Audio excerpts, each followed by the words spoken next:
शिवाभाऊंच्या नेतृत्वामध्ये हे सरकार सक्षमपणे काम करत आहे आणि उत्तम पद्धतीने काम करत आहे।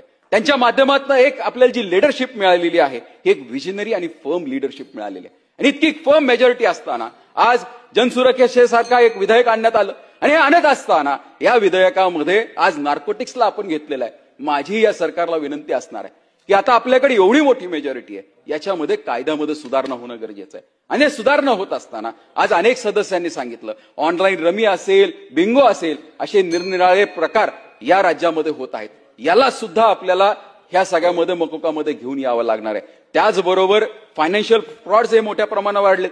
अध्यक्ष महोदय, माझ्या मतदारसंघामध्ये सिस्पे नावाचा एक प्रकार चाललेला आहे। शेकडो कोटी रुपये लोकांचे त्यामध्ये गुंतलेले आहेत आणि जर हा सिस्पे फेल गेला तर माझ्या मतदारसंघ परत एकदा 10 वर्ष मागे गेल्याशिवाय राहणार नाही, कारण अनेक शेतकऱ्यांचे पैसे त्याच्यामध्ये शेतीच्या दृष्टिकोनातून आज आमच्या सरकारने इतकी मोठी कामं हातामध्ये घेतलेली आहेत। एआयचा वापर हा ऍग्रिकल्चरमध्ये कसा करता येईल या दृष्टिकोनातून खरं तर प्रयत्न चालू आहे, कारण शेती ही निसर्गावरती अवलंबून आहे, कोणीही प्रेडिक्ट करू शकत नाही। पण एआय ज्या पद्धतीने विकसित होत आहे, उद्याचं वेदर हे प्रेडिक्शन करू शकतात, उद्याचा येणारा काळ हा प्रेडिक्ट करू शकतात, त्यामुळे उद्या आमच्या शेतकऱ्यांना कुठेतरी दिलासा मिळू शकतो, त्यांचं नुकसान टळू शकतं। या दृष्टिकोनातून जो सरकारने प्रयत्न केलेला आहे याला थोडासा आपल्याला वेग घ्यावा लागणार आहे। मी मगाशी सांगितलं की governance fair firm and forward thinking हे खूप महत्वाचं आहे, पण याच्याबरोबर वेगही तितकाच महत्वाचा आहे। आज या राज्याचं मंत्रिमंडळ हे वेगाने काम करतंय, आज सरकार वेगाने काम करतंय, सरकार बरोबर प्रशासनालाही तितक्याच ताकदीने काम करावं लागणार आहे, तितक्याच वेगाने काम करावं लागणार आहे,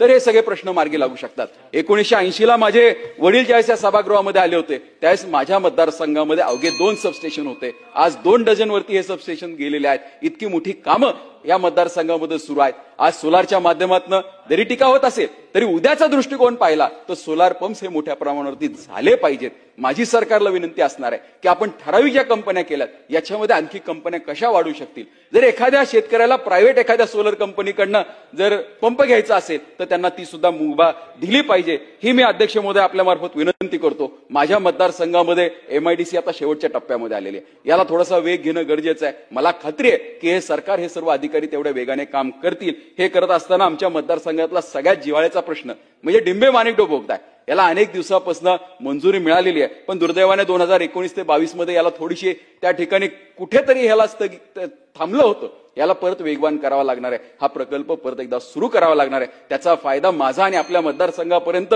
अनेक जणांना त्याचा झाल्याशिवाय राहणार नाही। त्याचबरोबर साखळी योजना जी आहे तिला वेगवान करावं लागणार आहे। अध्यक्ष महोदय, तसे मुद्दे अनेक असतात, मलाही खात्री आहे मी कोणाची या ठिकाणी परीक्षा घ्यायला बसलो नाही, कारण सकाळपासून आपण बसलात, मी पण त्या ठिकाणी बसलेला आहे। माझी आपणा सर्वांना विनंती आहे की ज्या मन लावून म्हणजे ह्या सभागृह जितकं मन लावून काम करतंय याचा संदेश संपूर्ण राज्यामध्ये संपूर्ण प्रशासनामध्ये जाणं गरजेचं आहे। ज्या तळमळीने आपण या ठिकाणी प्रश्न मांडतो त्याच तळमळीमध्ये या सभागृहाच्या बाहेर असणाऱ्या अधिकाऱ्यांनी सुद्धा आपली जाणीव ठेवली पाहिजे, एवढीच अपेक्षा या ठिकाणी व्यक्त करतो आणि थांबतो। अध्यक्ष महोदय, धन्यवाद।